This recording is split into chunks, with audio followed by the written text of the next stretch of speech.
চারজনের মৃত্যুর জন্য কারো কি শোক প্রকাশ করার কোনো প্রয়োজন ছিল না? তখনকার ঘটনায় শেখ হাসিনা তৎকালীন আওয়ামী লীগ সরকার দায়ী, এই ঘটনায় দায়ী কি? গত জুলাইয়ের সময় ছাত্ররা মারা যাচ্ছে, কেউ কিন্তু শোক প্রকাশ করছে না। এখন এনসিপির সমস্যাটা কোথায় আমি বলি আপনাকে। এনসিপি ছোটদের দল, ভালো, আমি ওদেরকে পছন্দ করি, কিন্তু আমি এই দলটাকে নিয়ে অনেক কিছু আশা করেছিলাম। তুমি সামনের কথা বলো, তুমি স্বপ্নের কথা বলো। ছবি দেখলাম গুলিবিদ্ধ তরুণ, তার বুটের তলায়, সেনাবাহিনীর বুটের তলায়, মানে সেটিও একটা খুব সেই তারা মানে 3 মিনিটের একটা বক্তৃতা দিতে পারবে না, যে বক্তৃতার মধ্যে শেখ হাসিনাকে গালি না দিবে, যে বক্তৃতার মধ্যে বঙ্গবন্ধুকে গালি না দিবে। না, আপনি বা আপনার মতো আর এরকম অনেক মানুষ আছেন, যখন মুজিববাদ মুর্দাবাদ স্লোগানটি হয় তখন কি আপনারা আহত হন না? হাসনাত আব্দুল্লাহ যখন শেখ হাসিনার প্রশংসা করতেন, সার্জিৎ যখন শেখ হাসিনার প্রশংসায় মানে মুখ দিয়ে থুতু ছিটাইতেন, তখন আমি মাসুদ কামালকে শেখ হাসিনার সমালোচনা করতাম। আওয়ামী লীগের যে সমস্ত করাপ্ট লিডার দেশের বাইরে অবস্থান করছেন বিপুল অর্থ নিয়ে, নানাভাবে অর্থ নিয়ে বাইরে এখন তারা অবস্থান করছেন, আরামে এসে দিন কাটাতেছেন, তাদের লাভ হয়েছে। তারা ওখানে বসে গোফে তেল দিচ্ছে। এই তো আমাদের যাওয়ার সময় হলো বলে গোপালগঞ্জ থেকে প্রতিরোধের এই শুরু হইলো, সারা দেশে এটা এখন হবে, তারা এগুলো ভাবছে এবং পরস্পরের গা চুলকাচ্ছে। এই দেখছো কি আনন্দ, কি আনন্দ, ওদের লাভ হয়েছে। ওখানে বসে ফেসবুকে স্ট্যাটাস দিচ্ছে, আরে ভাই এখানে চুরি করে গেছে, চুরি করে, তুই কি চোর বেটা? আরে ভাই, সমুদ্রের উত্তাল ঢেউরে দড়াই না, আর তোরা কোন বাকি অংশটুকু আর বলা যাচ্ছে না আর কি। এখন বিশেষ করে এই ছেলেগুলোকে আমি পছন্দ করি, আমি ওদের জন্য আতঙ্কিত বোধ করি এই কারণে, এরা তো প্রোটেকশন ছাড়া 10 কদম যাওয়ার যোগ্যতা নাই তাদের। পালায় না বলে অহংকার করে দেখা যায় মিলিটারি হেলিকপ্টারে একজন আকাশে ভেসে যায়, আর ভয় পায় না বলে গলা ফাটিয়ে চোখ বের করে চেঁচানো নেতারা শেষ করে ঢুকে পড়েন সাজোয়া জানের গহ্বরে। ইঁদুরও গর্তে এমন নিঃশব্দে ঢুকে না। গোপালগঞ্জকে উদ্দেশ্য করে এনসিপির জুলাই পদযাত্রা পরিবর্তিত হয়ে মার্চ টু গোপালগঞ্জ কর্মসূচিকে ঘিরে রণক্ষেত্র হলো গোপালগঞ্জ। মারা গেলেন অন্তত 4 জন, আহত অনেকে। পুরো ঘটনার প্রাপ্তি হিসেবে এনসিপি দেখছে গোপালগঞ্জে গিয়ে মুজিববাদ মুর্দাবাদ স্লোগান দেয়া। স্পষ্ট অনুমেয় এই সহিংসতায় আওয়ামী লীগ, এনসিপি, পুলিশ, সেনাবাহিনী, গোয়েন্দা বাহিনী, কার দায় কতটা আর লাভ হলো কার? 24 জুলাই আইন শৃঙ্খলা বাহিনীর হত্যাকাণ্ডের দায় শেখ হাসিনা এবং আওয়ামী লীগ সরকারের, গোপালগঞ্জে হত্যাকাণ্ডের দায় কার? আর আজকের অতিথি সিনিয়র সাংবাদিক মাসুদ কামাল। জনাব মাসুদ কামাল, আপনাকে স্বাগত জানাচ্ছি আমার আজকের আয়োজনে। আজকে কথা বলবো খুব স্বাভাবিকভাবে গোপালগঞ্জের বিষয়টা নিয়ে, সেই সহিংস ঘটনা, সেখানে দায় দায়িত্ব, কারণ, প্রভাব এবং সেটা নিয়ে যে আলোচনা সমালোচনা, সেই নানান দিক নিয়ে কথা বলতে চাই। শুরুতেই যে বিষয়টি এখন আলোচনায় আসছে, যে গত বছরের জুলাই, 16 জুলাই, সেদিন আমরা আবু সাইদের সেই ঘটনাটি আমাদের এখনো আবেগতাড়িত করে আর কি। সেই যে চিত্রটা, সেই ভিডিওটা, সেটা আমরা যখন দেখি, আবার এই বছরের 16 জুলাই যা দেখলাম, সেখানেও গত বছর 6 জন নিহত হলো আইন শৃঙ্খলা বাহিনীর গুলিতে। এবছরও দেখা গেল গোপালগঞ্জের ঘটনায় 5 জন, জানা যাচ্ছে সংখ্যাটা নাকি আরো বেশি হতে পারে, সেটি প্রকাশ করা হচ্ছে না, নিহত হলেন। এবং ওরকমই একজন গুলিবিদ্ধ তরুণ, একটা ছবি দেখলাম, গুলিবিদ্ধ তরুণ, তার বুটের তলায়, সেনাবাহিনীর বুটের তলায়, মানে সেটিও একটা খুব ঘটনা। আপনার কাছে আসলে বিশ্লেষণ জানতে চাই, দুটি ঘটনা 2 বছর ঘুরতেই এই দুটি বিষয়ের মধ্যে আপনি কতটা পার্থক্য দেখতে পান? তখনকার ঘটনায় শেখ হাসিনা তৎকালীন আওয়ামী লীগ সরকার দায়ী, এই ঘটনায় দায়ী কি? না দেখেন, এটা আসলে দুই ঘটনা, দুটোর সঙ্গে আমি মিলাতে চাই না।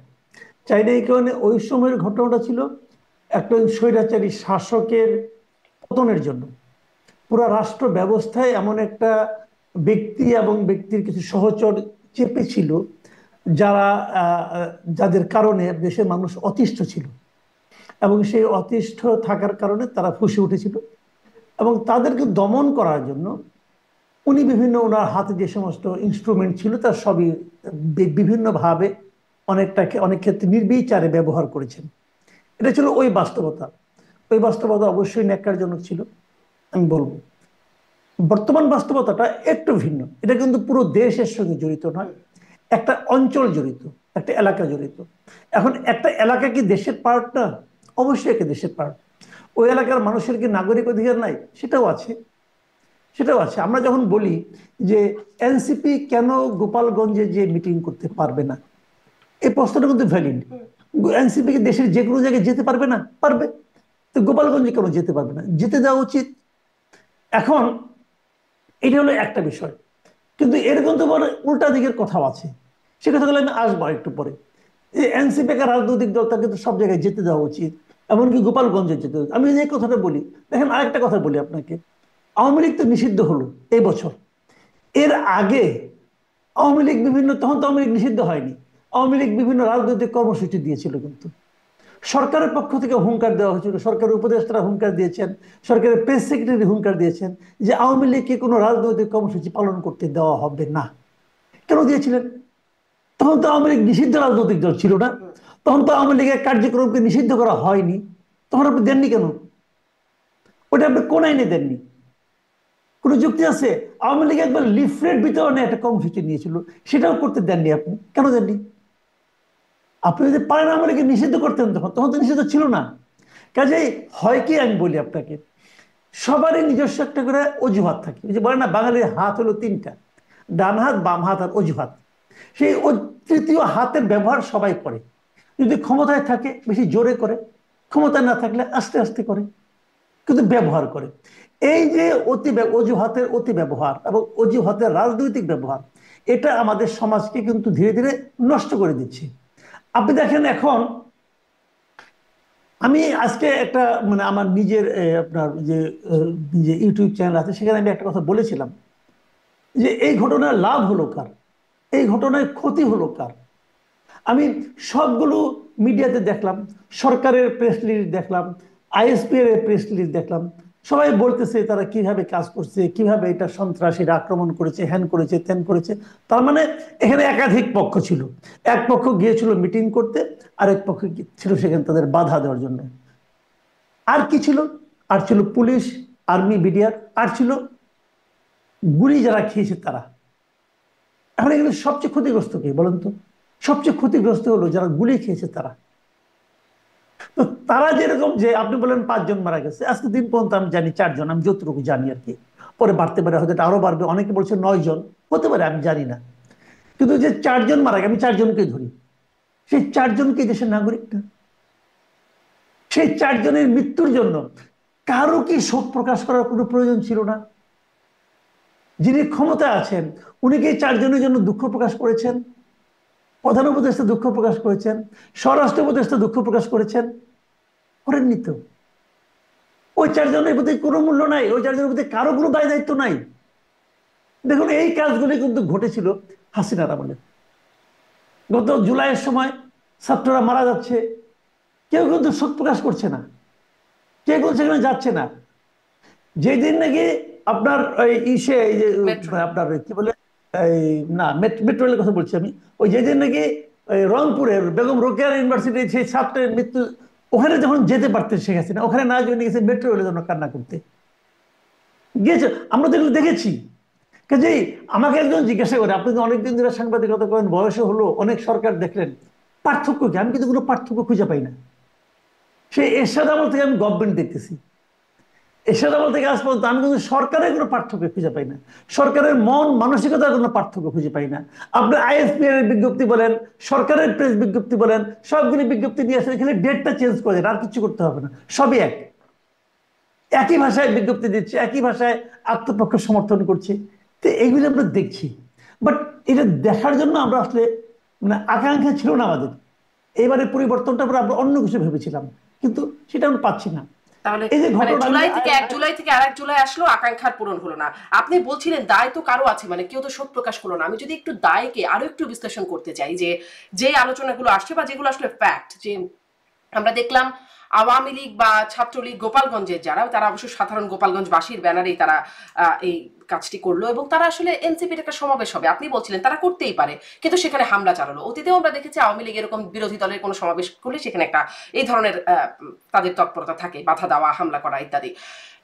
আমরা এটা দেখলাম, আমরা দেখলাম এনসিপি কে সারা বাংলাদেশের বিভিন্ন জায়গায় তারা জুলাই পদযাত্রা করছে, সেখানে মার্চ টু গোপালগঞ্জ করলো, মুজিববাদ মুর্দাবাদ স্লোগান গোপালগঞ্জের জন্য ডেডিকেট করে একরকম সেখানে গেল। আমরা দেখলাম গোয়েন্দা বাহিনী বা তারা আসলে সবাই, আমরা যদি সাধারণ মানুষ জানি, তারা না জানবার তো কোনো কারণ নাই, জেনে শুনে এইরকম একটা সহিংস পরিস্থিতি হতে দিল। এরকম নানান অ্যানালাইসিস আছে, আপনাদের কাছ থেকেই শুনি, সেই বিষয়গুলো আরো স্পষ্ট হই। আপনাকে যদি এখানে জিজ্ঞাসা করি, যদি দায় আমি খণ্ডন বলি যে কার কতটা দায়, 10-এ আপনি কাকে কতটা দায় দেবেন? 10-এ আমার বিবেচনায় মানে দেখেন সরকারকে, এনসিপি, গোয়েন্দা বাহিনীকে বা আইন শৃঙ্খলা বাহিনীকে, এনসিপি কে, আওয়ামী লীগকে? দেখেন আমি কিন্তু এনসিপি আর আর সরকারকে খুব বেশি একটা আলাদা করে দেখি না। আমার কেন যেন মনে হয় এনসিপি যা কিছু করে সরকারের ইঙ্গিতেই করে, এটা আমার মনে হয়। এবং আমি এনসিপি কে আসলে একটা সরকারি দলই মনে করি। কয়েকদিন আগে আমি দেখেছিলাম একজন উপদেষ্টা, ভদ্রমহিলা ওই রিজওয়ানা হাসান, উনি কিন্তু বলেছিলেন এই কাজে সরকারি দলের কোনো দায় নাই, মানে সরকারি একটা দল আছে। হ্যাঁ হ্যাঁ, উনি কিন্তু বলেছিলেন। তো ওই সরকারি দল আসলে এনসিপি ভাই, এটা যে যাই বলুক এটা সবাই জানে, সবাই মানে। কারণ সরকারি একটা এনসিপির একটা পার্টি একটা মিটিং করতে যাবে, যাই দল এখন নিবন্ধন হয় নাই, তাদের নিবন্ধনের প্রাথমিক আবেদনপত্র বাতিল হয়ে গেছে, এবং তাদেরকে বলছে আরো এই শর্ত পূরণ করতে হবে। মানে নিবন্ধন কিভাবে করতে হয় তারা তাও জানে না, নিবন্ধনের আবেদনপত্র বাতিল হয়ে গেছে রে ভাই, তাদের আরো কতগুলো শর্ত করতে বলছে। এরকম একটা দল মিটিং আজকে দেখলাম যে ফরিদপুর না কোথাও যেন গিয়েছে, যেভাবে পুলিশ বাহিনী, যেভাবে আর্মি তাদেরকে একদম মানে আপনার এসকর্ট দিয়ে নিয়ে যাচ্ছে আগে পিছে, আমার মনে হয় না বাংলাদেশে কোনো মন্ত্রী এভাবে যায় কখনো কোথাও, একটা অনিবন্ধিত দল, তাই না? আচ্ছা, এবং সেটাও বড় কথা না, বড় কথা হলো তাদের যে কথাবার্তা, কথাবার্তাগুলো আমার কাছে মনে হয় না যে খুব ভদ্র কথাবার্তা তারা বলে। আজকে দেখলাম হাসনাত আব্দুল্লাহ কোনো একটা প্রোগ্রামে, মাদারীপুর কি নাম শিওর না, কোনো একটা প্রোগ্রামে উনি বলছেন যে শেখ মুজিবের জন্মস্থানে দাঁড়িয়ে মুজিববাদ মুর্দাবাদ বলে এসেছি। তার মানে কি ওনাদের অর্জনটা কি, এটা কিন্তু উনি বলে দিলেন। আসলে এইটুকু বলার জন্য ওরা ওখানে গিয়েছিল, যেন পরে বলতে পারে যে শেখ মুজিবের জন্মস্থানে দাঁড়িয়ে মুজিববাদ মুর্দাবাদ উনি বলে এসেছেন। দেখেন এনসিপির সমস্যাটা কোথায় আমি বলি আপনাকে, এনসিপি ছোটদের দল, ভালো, আমি ওদেরকে পছন্দ করি, কিন্তু আমি এই দলটাকে নিয়ে অনেক কিছু আশা করেছিলাম। আমি ভেবেছিলাম এই দলটা আমাদের একটা তৃতীয় একটা দলের যে আকাঙ্ক্ষা আমাদের সাধারণ মানুষের মধ্যে যেটা ছিল চাহিদা, সেই চাহিদাটা তারা পূরণ করবে। আনফর্চুনেটলি তারা পারে নাই। তারপরে এই দলের অনেক লিডারের সঙ্গে আমার ব্যক্তিগত পরিচয় আছে, আমি তাদেরকে পার্সোনালি পছন্দ করি। পছন্দ করি এই কারণে যে এই বয়সে তারা তো অনেক সাহসের পরিচয় দিয়েছে, এবং তারা অনেক বড় বড় কাজ যেটা নাকি বড়রা করতে পারে না তারা সেটা করেছে। কিন্তু তারা, আমি একটা বেসিক কথা বলি, তারা একটা বড় কাজ, এবং অনেক নাটক আছে, তারপরে আমি বলবো তারা কাজটা তো করেছে। তারা কিন্তু গণ চাঁদার জন্য একটা নিয়ম করেছে, একটা ওয়েবসাইট করেছে, এটা পাবলিক করে দিয়েছে যে আমি এখানে গণ চাঁদা নিচ্ছি। আমি যদি এখন বিএনপিকে 5 টাকা দিতে চাই, আমার কিন্তু দেওয়ার কোনো ওয়ে নাই। মানে বিএনপির সাধারণ মানুষের চাঁদা কিন্তু নেয় না, বিএনপি খালি বড় লোকের চাঁদা নেয়, এই পার্টিটা ছোটদের চাঁদাও নেয়। এগুলি ভালো, এগুলি বেসিক পরিবর্তন, আমি তাদেরকে পছন্দ করি। কিন্তু এদের কথাবার্তা না লাগামহীন, যে সমস্ত কথা তারা বলে, এই কথার ওজনও বোঝে না, এই কথার আফটার ইফেক্টও তারা কতটুকু সামাল দিতে পারবে সেটা বোঝে না। আপনি আমাকে বলেন, আপনি যে কথাটা বললেন শুরুতে, সারা দেশে হলো জুলাই পদযাত্রা, গোপালগঞ্জের জন্য মার্চ টু গোপালগঞ্জ হয়, এর মধ্যে এক ধরনের কিন্তু আপনার এটা কি বলবো আমি আপনার, এক ধরনের উস্কানি আছে বলে আমি মনে করি। ওখানে তারা গেল, যে তারা মুজিববাদ মুর্দাবাদ বললো। মিটিং শেষ হওয়ার পরে, মিটিং এর চেহারা যদি দেখেন আপনি, আমি ওই সময় একটা লাইভ দেখছিলাম, মিটিং এর সামনে 10 জন লোক ছিল কিনা সন্দেহ, খালি মঞ্চ তারা ছিল একা একাই কথা বলছে, নিজে নিজেরা বলছে, নিজে নিজেরা শুনছে, হয়তো ক্যামেরার জন্য বলছে। তো বলছে শেষ হয়ে যাওয়ার পর এই হাসনাত আব্দুল্লাহ স্লোগান দিছে মুজিববাদ মুর্দাবাদ। যতক্ষণ মিটিং চলছে ততক্ষণ কোনো অ্যাটাক হয়েছে? হয় নাই তো। আচ্ছা, এখন আপনি মুজিববাদ মুর্দাবাদ কথাটা বললেন কোথায়? এনসিপির একটা সমস্যা দেখবেন আপনি, আপনি হাসিনার সমালোচনা করেন, আমার কোনো সমস্যা নাই, কারণ হাসিনা তো আসলেই চোখের সামনে আমরা দেখেছি যে স্বৈরাচারী শাসন কায়েম করেছিলেন, আমাদের ভোটাধিকার কেড়ে নিয়েছিলেন উনি, কিন্তু সত্য, কাজে এতে খুব থাকতেই পারে। কিন্তু আপনি যখন মুজিববাদের কথা বলছেন, বঙ্গবন্ধু মারা গেছে 75 সালে, এদের জন্ম হয় না 75 সালে, জন্ম হয় নাই। তখন তারা কেমন ভাবে, উনি কেমন ভাবে দেশ চালিয়েছেন সেটা কোথায় জেনেছে? কোনো না কোনো বই দেখে জেনেছে, কোনো না কোনো ইতিহাস পড়ে জেনেছে। সেই ইতিহাসটা কার লেখা? বাংলাদেশের স্বাধীনতার ইতিহাসই লেখা হয়েছে 3 ভাবে। একটা লেখছে আপনি জানেন, গোলাম আজমের একটা বই আছে সোনার বাংলা নামে, আছে, ওনারাও এক ধরনের ইতিহাস লিখেছেন। আপনি আওয়ামী লীগের যারা বুদ্ধিজীবী আছে তারাও এক ধরনের ইতিহাস লিখেছেন, বিএনপির মধ্যে বুদ্ধিজীবীরা তারাও এক ধরনের ইতিহাস লিখেছেন, বামপন্থীরা তারাও এক ধরনের ইতিহাস লিখেছেন। এই যে বাচ্চা ছেলেরা, তারা কার ইতিহাসটা পড়েছে? কার লেখা ইতিহাস পড়েছে? তারা কি যখন ছিল, কেউ কেউ তো ছিল না। তাহলে তারা কি করে বুঝলো ওই সময় কোন বাস্তবতায় কোন সিদ্ধান্ত নেওয়া হয়েছে? তারা বঙ্গবন্ধুর সমালোচনা করতে চায়, করুক, পৃথিবীর কোন ব্যক্তির সমালোচনার ঊর্ধ্বে না। আমরা বলি একমাত্র হযরত মুহাম্মদ সাল্লাল্লাহু আলাইহি ওয়াসাল্লাম, আমাদের যেহেতু উনি আমাদের নবী, উনাকে আমরা সমালোচনার ঊর্ধ্বে রাখি। উনি ছাড়া আপনি সবাই সমালোচনা করেন, আমার কোনো আপত্তি নেই রে ভাই, কিন্তু সেই সমালোচনাটা তো আপনার জানলেন কোত্থেকে? আচ্ছা, এই সমালোচনা জানলেন কোত্থেকে জায়গায় আমি আরেকটু প্রশ্ন করতে চাই যে আমরা এই হাসনাত আব্দুল্লাহকে দেখেছি, সার্জিস আলম তো ছাত্রলীগই করতেন, এবং তখন তো বঙ্গবন্ধুর আগের অবদান আগেই ছিল, সেটা জেনে শুনেই ছাত্রলীগ করতেন সার্জিস আলম।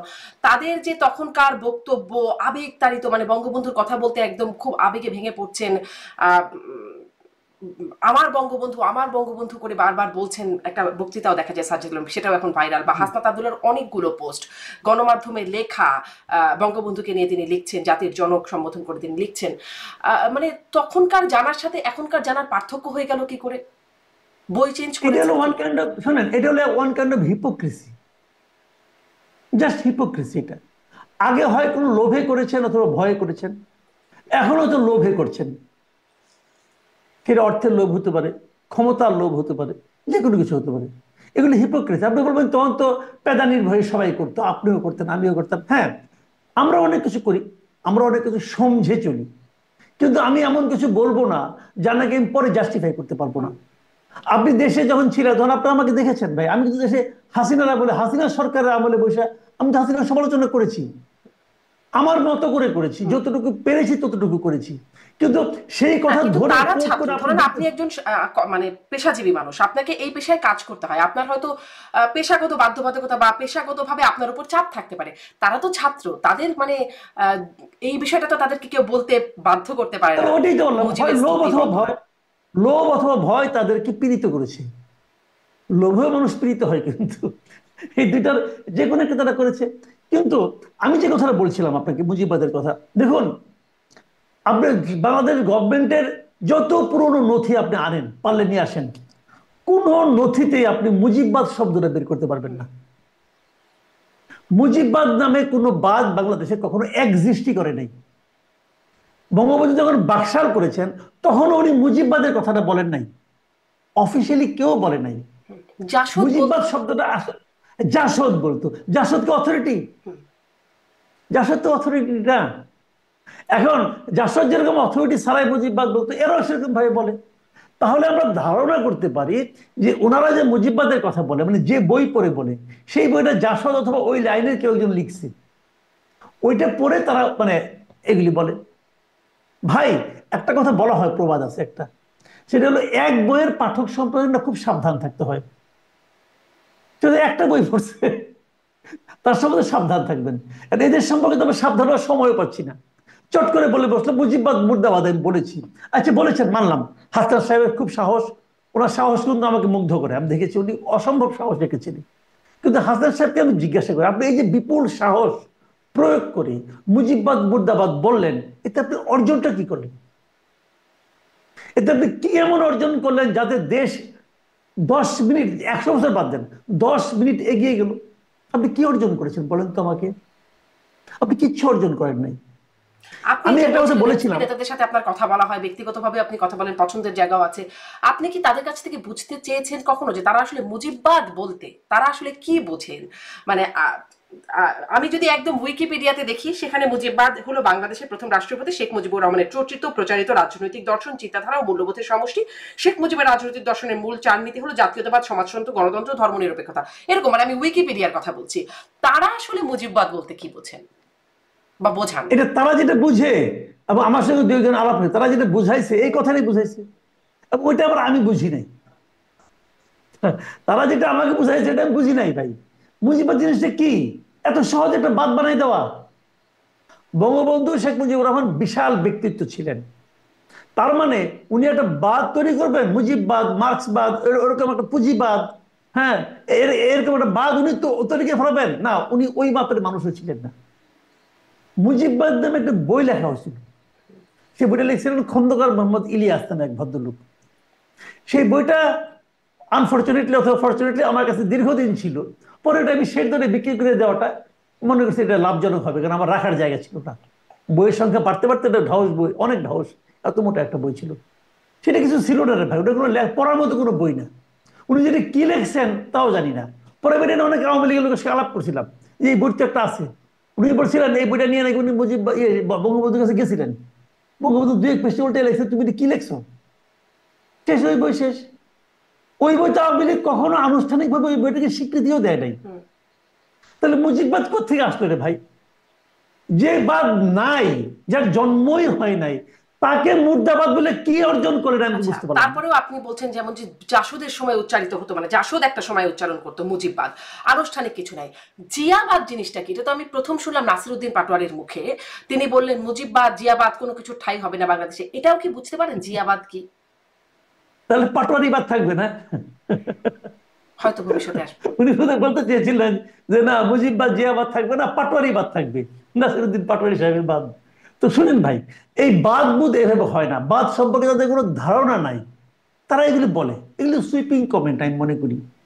এইগুলো রাজনীতির ইতিহাসে যারা রাজনীতির চর্চা করেন, রাজনীতি নিয়ে গবেষণা করেন, যারা নাকি পলিটিক্যাল সায়েন্স পড়েন অথবা পড়ান, তাদের কাছে এগুলো হাসির একটা মানে শব্দ। ভাই, বাদ আমরা কি পুঁজিবাদ বলি, বলি তো পুঁজিবাদ, অথবা মনে করেন আমরা মার্ক্সবাদ বলি, লেনিনবাদ, এগুলো আমরা বলি তো, মাওবাদ বলি, বলি তো। তো সেইগুলির সঙ্গে যদি আপনি তুলনা করেন, তো এগুলি তো কোনো অর্থহীন। জিয়াবাদ, জিয়া কখনো বলছে এটা আমার বাদ? বলছে জিয়া কোনোদিন বলছেন? বলেন নাই তো। এর সাথে কোনদিন বলছেন এটা আমার বাদ? তো ওই বাদ বাদ দেওয়াই কি? যে বাদের জন্মই হয় নাই তাকে আপনি মারবেন কিভাবে রে ভাই? তাকে মুর্দাবাদ বলতেছেন আপনি। তো এইগুলো হলো, জানেন, এইগুলো হলো ছেলে মানুষই। ওই আমার বাচ্চা মাঝে মাঝে আমাকে বলে, "এ বাবা তুমি কিছু বুঝো না।" আমার বাচ্চা কিন্তু ছোট থেকে বলো, যখন ওর যখন 8 9 বছর বয়স, তখনই বলতো, "বাবা তুমি কিন্তু তুমি বুঝো না, তুমি পারবা না, এটা তুমি পারবা, দাও আমি করে দিই।" তো আমি তাকে দিতাম আগ্রহ নিয়ে। ও যখন বলতো তুমি কিছু বোঝো না, তখন আমি কিন্তু হাসতাম, খুশি হইতাম, আমি কিন্তু অপমানিত হইতাম না। যে বাচ্চা বলছে ঠিক আছে, আমি তো আসলেই বুঝি না, ও বুঝে, ও মনে করছে ও বুঝে, আমি কিছু বুঝি না। এখন এদের কথা শুনে আমাদের না ওরকম হাসতে ইচ্ছে করে, যে ও সরা সব বুঝে, আমরা কিছু বুঝি না। সবাইকে বোঝানোর চেষ্টা কেন করছেন আপনি? এটা তো আপনার কাজ না। আপনি আপনি আপনি এই এনসিপির যে পলিটিক্যাল লিডার যারা আছেন, যারা কথা বলেন, তাদের কথাগুলো আপনি শুনে দেখেন। তারা মানে 3 মিনিটের একটা বক্তৃতা দিতে পারবে না, যে বক্তৃতার মধ্যে শেখ হাসিনাকে গালি না দিবে, যে বক্তৃতার মধ্যে বঙ্গবন্ধুকে গালি না দিবে, যে বক্তৃতার মধ্যে আওয়ামী লীগকে গালি না দিবে। পারবে না, তারা 3 মিনিট বলতে পারবে না। ভাই, তোমরা তো দেশ শাসন করতে চাও, আমরা তো তোমাদেরকে দেশের শাসনভার তোমাদের পরিচালনা করতে বলি। তুমি সামনের কথা বলো, তুমি স্বপ্নের কথা বলো। তুমি ওদেরকে গালাগালি, মৃত লোককে গালাগালি করছো কেন? বিতাড়িত লোককে গালাগালি করছো কেন? ওরা যে খারাপ ছিল কি ছিল না, এটা কি তোমার কাছ থেকে শুনে আমাকে বুঝতে হবে? শেখ হাসিনা কতটুকু খারাপ ছিল কি ছিল না, এটা কি হাসনাত আব্দুল্লাহ কাছে শুনে আমাকে বুঝতে হবে? হাসনাত আব্দুল্লাহ যখন শেখ হাসিনার প্রশংসা করতেন, সার্জিৎ যখন শেখ হাসিনার প্রশংসায় মানে মুখ দিয়ে থুতু ছিটাইতেন, তখন আমি মাসুদ কামালকে শেখ হাসিনার সমালোচনা করতাম। কাজে শেখ হাসিনার সমালোচনা তোমার কাছ থেকে আবার শুনতে হবে না। তুমি আগামীর কথা বলো। আমরা যারা বুড়া টোরা আছি, আমরা পুরাণের কথা বলবো, তোমরা ইয়াং, তোমরা আগামীর কথা বলো আমাদেরকে। পারে না? জি, তাদের পারে না কথা কেন? নিয়ে আমরা তাদের যেটা কথা চাই না। নিয়ে তাদের কথা নিয়ে আরেকটু কথা বলবো, কিন্তু ওই যে দায়ের যে আমি একটা হিসাব বুঝতে চাইছিলাম, সেটা কি একটু বলবেন? আমি বলছি, আমি বলছি, আপনি দেখেন, আমাকে একজন বলতেছিল যে একটু আগে আমিও বললাম যে গোপালগঞ্জ কি বাংলাদেশের সীমানার বাইরের কোনো দেশ? বাইরের দেশ না। এখানে যেতে হলে আমার ভিসা লাগবে কেন? লাগবে না, আমি এখানে যে কোনো জায়গায় যেতে পারি। এটা হলো থিওরিটিক্যাল কথা। আচ্ছা বলেন, আপনি যদি আপনার পরিবার পরিজন নিয়ে কক্সবাজার যেতে চান, তাহলে আপনি যে প্রিপারেশন নিয়ে যাবেন, সেই একই প্রিপারেশন নিয়ে কি আপনি খাগড়াছড়ি যাবেন? যাবেন না তো। আপনি কি বান্দরবান যাবেন একই প্রিপারেশন নিয়ে? যাবেন না। আচ্ছা, ওই এলাকাগুলিতে যেতে আপনাকে রাস্তার মাঝখানে আর্মিরা থামায় না? থামায় কেন? আমরা বলতে পারতেন ভাই আপনি এখানে থামাচ্ছেন কেন, কক্সবাজার তো আমাকে থামান না। আমি কি তাহলে এটা বাংলাদেশের পার্ট না? হ্যাঁ, বাংলাদেশের পার্ট। তাহলে অবস্থা বুঝে ব্যবস্থা নিতে হয়। আপনি মানে শীতকালে যেভাবে বেরোবেন, গ্রীষ্মকালে বেরোতে গেলে আপনাকে ছাতিটা নিয়ে বেরোতে হবে। কারণ বলবেন আমি একই দেশে আছি, কেন আমি ছাতি নিয়ে বেরোবো এখন? আমি তো ডিসেম্বর মাসে ছাতি নিয়ে বেরোই নেই। এগুলো আপনি বলতে পারেন, গর্তমি করতে পারেন, গর্তমি করেন, তা ভিজে যাবেন আপনি। তো এখানে কি জিনিসটা হচ্ছে, এখানে যে আপনাকে বুঝতে হবে গোপালগঞ্জের মানুষের সেন্টিমেন্টটা কি। গোপালগঞ্জের এখন যারা জীবিত মানুষ আছে, যত জীবিত মানুষ গোপালগঞ্জের আছে, তারা জন্ম হওয়ার পরের থেকে আজকে পর্যন্ত বঙ্গবন্ধুকে কিভাবে দেখে, সেভাবে দেখার ক্ষমতা কি আপনাদের আছে? তাও তো নাই। এখন জায়গা ভেদে কেন দুই কারণ হয়, আরেকটা এক্সাম্পল দিই আপনাকে। দেখেন কিছু স্টুডেন্ট যে জাতীয় পার্টির যে কেন্দ্রীয় অফিস ঢাকায় কাকড়া যেটা আছে, আগুন দিয়ে পুড়িয়ে দিল, কিন্তু আপনি খেয়াল আছে? আগুন দিয়ে পুড়িয়ে দিল, কিছু হয়েছে? কিছু হয় নাই, পুরো অফিস আগুন দিয়ে পুড়ে গেল। যথাসময়ে ফায়ার ব্রিগেডের লোক আসলো না, পুড়তে দেওয়া হলো। হলো এই জাতীয় পার্টির রংপুরে জিএম কাদেরের বাড়ির সামনে কিছু ভাঙচুর হলো, একটা মোটর সাইকেল পোড়ানো হলো। ওখানের প্রতিক্রিয়া আর এখানের প্রতিক্রিয়া কি সমান ছিল? ছিল না তো। ওখানে তো এদেরকে যে আর্মির কাছে মাপ চাইতে হইলো, তাদেরকে আর্মি বললো, থ্রেট করলো, এই সার্জিসকে বলছে যে আর কোন রকম মব আমরা সহ্য করবো না। একই কাজ, আগুন তো এটা বরং ছোট আগুন ছিল, ছোট আগুনের তাপ সহ্য করতে পারলেন না কেন? কারণ এটা রংপুর ছিল।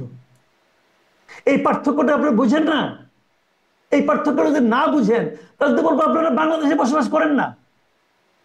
তো আপনি যদি আশা করেন যে আপনি ওখানে যাবেন, যা ওখানে মুজিবাবাদ মুর্দাবাদ বলবেন, সব জেলার জন্য বলবেন জুলাই মার্চ, আর এখানে বলবেন জুলাই পদযাত্রা, আর এখানে বলবেন রোড টু মানে মার্চ টু গোপালগঞ্জ বলবেন।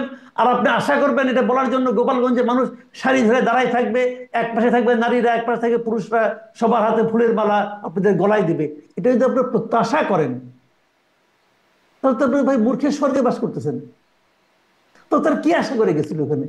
কোথাও যখন যায়, তারা যখন বক্তৃতা দিতে উঠে, মঞ্চের সামনে 10,000 20,000 লোক থাকে, এখানে তো 10 জন লোক ছিল না। পার্থক্যটা বুঝেন না? সেখানে দাঁড়াইয়া আপনি যখন বলেন যে মুজিববাদ মুর্দাবাদ, আমার কানে সেটা ঠেকে ওয়ান কাইন্ড অফ ইনভাইটেশন। আপনি ইনভাইট করতেছেন যে তোমরা এসে আমাদেরকে মারো না কেন, তোমরা এসে আমাদেরকে ধাওয়া দাও না কেন? কারণ এই ধাওয়াটা আমার জন্য প্রয়োজন। তারা এই ধাওয়াটা পাওয়ার জন্য, আমি যদি বলি ওখানে গিয়েছেন, দেখেন লাভ হয়েছে কার? আমি একটু আগে বলেছিলাম ক্ষতি হয়েছে কার? ক্ষতি হয়েছে গোপালগঞ্জের বাসীর। লাভ হয়েছে কার জানেন? লাভ হয়েছে দুইটা গোষ্ঠীর। একটা গোষ্ঠী হলো আওয়ামী লীগের যে সমস্ত করাপ্ট লিডার দেশের বাইরে অবস্থান করছেন বিপুল অর্থ নিয়ে, নানাভাবে অর্থ অর্থ নিয়ে বাইরে এখন তারা অবস্থান করছেন, আরামে এসে দিন কাটাতেছেন, তাদের লাভ হয়েছে। তারা ওখানে বসে গোফে তেল দিচ্ছে, এই তো আমাদের যাওয়ার সময় হলো বলে গোপালগঞ্জ থেকে প্রতিরোধের এই শুরু হইলো, সারা দেশে এটা এখন হবে, তারা এগুলো ভাবছে এবং পরস্পরের গা চুলকাচ্ছে, এই দেখছো কি আনন্দ, কি আনন্দ। ওদের লাভ হয়েছে, ওখানে বসে ফেসবুকে স্ট্যাটাস দিচ্ছে, আরে ভাই এখানে চুরি করে গেছে, চুরি করে, তুই কি চোর বেটা, তুই এখান থেকে বসে বসে এখানে আমাদেরকে জ্ঞান দিয়ে আসছে আওয়ামী লীগকে কি করতে হবে, তোর কথা অনুযায়ী আমরা চলবো নাকি? এদের লাভ হয়েছে। আর লাভ হয়েছে কার? যারা বাংলাদেশে নির্বাচনটাকে বিলম্বিত করতে চায়, যারা বাংলাদেশে নির্বাচনকে পিছিয়ে দিতে চায়, তাদের লাভ হয়েছে। আপনার মনে আছে পাটগ্রামে একটা ঘটনা ঘটেছিল? পাটগ্রামে ঘটনা ঘটার পরের দিন ওখানে লালমনিরহাটে জামাতের আমির গিয়েছিলেন। জামাত আমিরকে জিজ্ঞাসা করা হয়েছে, জামাত আমির কি জবাব দিয়েছেন? এই পাটগ্রামে যে ঘটনা ঘটলো এরপর কিসের নির্বাচন? এখন বলা আরো সহজ হয়ে গেল, গোপালগঞ্জে যা ঘটলো এরপর কিসের নির্বাচন? বলবে। বলবে দুদিন না, পরে বলেছেন এই জনাব জামাত, মাসুদ কামাল বলেছেন। আমি দেখছিলাম যে ডাক্তার শফিকুল ইসলাম মাসুদ জামাত নেতা, তিনি বলছেন গোপালগঞ্জে এই হামলা প্রমাণ করে বাংলাদেশ এখনো নির্বাচনের জন্য প্রস্তুত হয় নাই। আর এক মাসুদ, হান্নান মাসুদ, মানে আপনারই সব একই নামীয় হান্নান মাসুদ, তিনি বলছেন এর জন্য তাদের চরম মূল্য দিতে হবে এই গভর্নমেন্টকেও। একটা জেলায় জাতীয় নেতাদের নিরাপত্তা দিতে পারে না, তারা করবে নির্বাচন। মানে বলেছেন আচ্ছা এই কথাগুলো। ঠিক আছে, এগুলো ঠিক আছে, আমি তাই নিয়ে বলছি এই কথাগুলি। এখন এই কথাগুলি জোরে সোরে বলার জন্যই কিন্তু আমি যদি বলি, যদি আমি তর্কের খাতিরে বলি যে এটা ঘটানো হয়েছে, আপনি কিভাবে বলবেন? দেখেন আরেকটা কথা প্রায় বলা হচ্ছে, ইদানিং দেখবেন আরেকটা আওয়াজ তুলছে, লেভেল প্লেইং ফিল্ড করতে হবে। এখন গোপালগঞ্জে কি এনসিপি অথবা জামাত যে লেভেল প্লেইং ফিল্ড পাবেন? পাবেন? পাবেন না তো। বলবেন এই দেখো গোপালগঞ্জে লেভেল প্লেইং ফিল্ড হয় নাই, অতএব আমি নির্বাচন করবো না, বলে দিল। এখন গোপালগঞ্জে কেন লেভেল প্লেইং ফিল্ড আপনি করতে পারলেন না? সেটা ওর কথা। এটা হলো সরকারের ব্যর্থতা। সরকার কি করেছে দেখেন, নির্বাহী আদেশে আওয়ামী লীগের মতো একটা বড় দলের নির্বাচনে অংশগ্রহণটা বন্ধ করে রেখেছে, যেহেতু তাদের রাজনৈতিক কর্মকাণ্ড চলবে না, অথবা তারা নির্বাচনে অংশ নিতে পারবে না, এটা তো রিয়েলিটি। তো সেটা আওয়ামী লীগের যারা সমর্থক আছেন, যারা আওয়ামী লীগকে ভোট দেন, তাদের সংখ্যা কত? যে বছর আওয়ামী লীগ সবচেয়ে কম ভোট পাইছে, আমি যদি সঠিক নির্বাচন ধরি 91 থেকে, যে বছর সবচেয়ে কম ভোট পেয়েছে এটা 2001 সালে, সবচেয়ে কম ভোট পেয়েছে। সেই বছরও তারা ভোট পেয়েছে 2,23,000 ভোট, সরি 2,23,00,000 ভোট, 2,23,00,000 ভোট তারা সেই বছরও ভোট পেয়েছে। ধরলাম তারপরে 15 বছর অনেক ক্ষতি হয়েছে, আওয়ামী লীগের অনেক সমর্থক বাড়িয়ে গেছে, তারপরে যদি আপনি অর্ধেকও ফালাই দেন, তাও তো 1 কোটি লোক আওয়ামী লীগকে জান প্রাণ দিয়ে ভালোবাসে, বাসে তো। এখন আওয়ামী লীগকে আপনি ডক্টর ইউনূস নির্বাহী আদেশে কার্যক্রম স্থগিত করে দিয়েছেন, তাহলে আওয়ামী লীগের দ্বারা 1 কোটি লোক কি হয়েছে? 1 কোটি লোক কি কর্পূর যে আকাশে উঠে গেছে? কর্পূর তো না রে ভাই, এরা তো জলজন্ত মানুষ। এরা কই? এরা এই দেশে আছে। তো তাদের এই দেশে রেখে আপনি বলবেন যে আমি ওখানে তোমাদের কাছে যাব, তোমরা কেন ফুলের মালা নিয়ে আমাকে অভ্যর্থনা জানাও না? হবে ভাই? এত সোজা? মানুষের বাস্তবতা বুঝতে হবে, মানুষের ইমোশন বুঝতে হবে। এই লোকগুলো তো রোবট না, মেশিন না যে যখন যে মালিক যে টিপবে তার টিপাতে রেসপন্স করবে। এত রক্ত মাংসের মানুষ, তাদের তো আবেগ আছে। আচ্ছা বলেন, আপনি বঙ্গবন্ধুকে বলতেছেন মুজিববাদ মুর্দাবাদ, বঙ্গবন্ধু গত 15 বছরের শাসনের জন্য কি বঙ্গবন্ধু দায়ী? আপনি বঙ্গবন্ধুকে সমালোচনা করতে পারেন, আপনার আদর্শিক ভাবে সমালোচনা করেন, আমার কোনো আপত্তি নাই। কেউ যদি বঙ্গবন্ধুকে আদর্শিক বিবেচনায় ভালোবাসে, তাকে আপনি আপত্তি করবেন কেন? বঙ্গবন্ধুকে অনেকে ভালোবাসতো, আমি বঙ্গবন্ধুকে ভালোবাসি। আর আমাকে আপনি বলবেন তুমি হলে গিয়ে কি বলে স্বৈরাচারের দোষর, তুমি বলবা? আমি তো আওয়ামী লীগকে, আমি তো শেখ হাসিনার আওয়ামী লীগকে পছন্দ করি না, আমি জীবনে আওয়ামী লীগও করি নাই ভাই। কিন্তু আমি ব্যক্তি বঙ্গবন্ধু শেখ মুজিবুর রহমানকে ভালোবাসি, আমি ওনাকে জাতির পিতা মনে করি। আপনি কি করবেন? আমার আমার ভেতর থেকে মনটাকে বের করে নেবেন। এই যে আপনি বা আপনার মতো গোপালগঞ্জবাসী তো শুধু এরকম না, আপনি বা আপনার মতো আর এরকম অনেক মানুষ আছেন, যখন মুজিববাদ মুর্দাবাদ স্লোগানটি হয় তখন কি আপনারা আহত হন না? অবশ্যই আহত হই, আমি তো আহত হয়েছি। আমি তো আহত। মুজিববাদ কিন্তু নাই, মুজিববাদ কিন্তু এক্সিস্ট করে না, কখনোই করতো না। তারপরেও আমি আহত হয়েছি এই কারণে, ওরা ওদের অজ্ঞতার কারণে তার মুজিববাদ বলেছে, কিন্তু ওদের ইন্টেনশনটা ছিল খারাপ। ওদের ইন্টেনশন ছিল বঙ্গবন্ধু শেখ মুজিবকে ইনসাল্ট করা, অপমান করা, এটা ওদের ইন্টেনশন। এই ইন্টেনশনটা ছিল বলে ওরা কিন্তু বঙ্গভবন থেকে বঙ্গবন্ধুর ছবি নয়, এখন আমাদের সংবিধানে আছে, প্রত্যেকটা সরকারি কর্মচারীকে তার যেখানে বসবে তার পিছনে বঙ্গবন্ধুর ছবি থাকতে হবে। সংবিধানে এখনো আছে, এটা তো চেঞ্জ করেনি এখনো, সংবিধানে আছে। এই সংবিধান অনুযায়ী সরকার শপথ নিচ্ছে, নিয়ে এই জিনিসটা অমান্য করতেছে। সংবিধানে যতক্ষণ আছে আপনি চেঞ্জ করেন, পারলে চেঞ্জ করতে না পাইরা আপনি সেটাকে অমান্য করবেন দিনের পর দিন, এটা হতে পারে না। এই নাহিদ ইসলাম বলছে আমাদের সংবিধান বলে বঙ্গবন্ধু আমাদের জাতির পিতা, আমাদের সংবিধান বলে, এটা এখনো আছে। নাহিদ ইসলাম বলে আমি মানি না, যখন সে উপদেষ্টা ছিল তখন সে বলছে। একজন উপদেষ্টা, তুমি তো ভাই এই সংবিধানের আলোকে সংবিধানকে সমুন্নত রাখার শপথ নিয়ে তুমি তো উপদেষ্টা হয়েছো। তো এগুলি হিপোক্রেসি, তো এগুলি তারা করেছে, সেটা অন্য হিসেবে, আমি ওই আলোচনা আমি যাচ্ছি না। কিন্তু আমি যদি গোপালগঞ্জে স্থির থাকি, এখানে তুমি এটা পারো না করতে, তুমি এটা পারো না। কিন্তু ওনারা এটা করবেন, এবং কেন করবেন আমি তো বলছি তো, এটা হলো দিস ওয়াজ অ্যান ইনভাইটেশন, যে তুমি আমাকে মারো, আমি তো ফিরাবো, আমি তো আমার জন্য তো আপনার সাজোয়া গাড়ি আছে, আমি তো ফুরুত করে ঢুকে যাবো। উনি এখানে ঢুকে গেছেন, নিরাপদে চলে আসছেন। কিন্তু এখন সমস্ত সবার কাছে ভিলেনকে গোপালগঞ্জের জনগণ। গোপালগঞ্জের জন্য কারফিউ দিয়ে আপনি সবাইকে দৌড়ে যাচ্ছেন, কিন্তু গোপালগঞ্জে 4 জন মানুষ যে মারা গেল তাদের নিয়ে কারো কোনো চিন্তা নাই। একটা ভদ্র মহিলাকে দেখলাম, উনি বলতেছেন আমার সংসার কিভাবে চলবে, আমার ছেলে তো কোনো রাজনীতি করতো না, এটা কাউকে স্পর্শ করে না। ছবি দেখলাম কালকে স্বরাষ্ট্র উপদেষ্টা তার সঙ্গে আমাদের যুব উপদেষ্টা বসে বসে জুস খাচ্ছেন, আর ওখানে বসে বসে মনিটরিং করতেছেন। কি মনিটরিং করেন ওরা? আর ওখানে মনিটরিং করবেন করেন, ওখানে যুব ক্রীড়া উপদেষ্টা কেন? উনি কি এই সমস্ত মনিটরিং এর উপর উচ্চতর কোনো ট্রেনিং নিয়ে আসছেন? এটা কি ওনার মন্ত্রণালয়?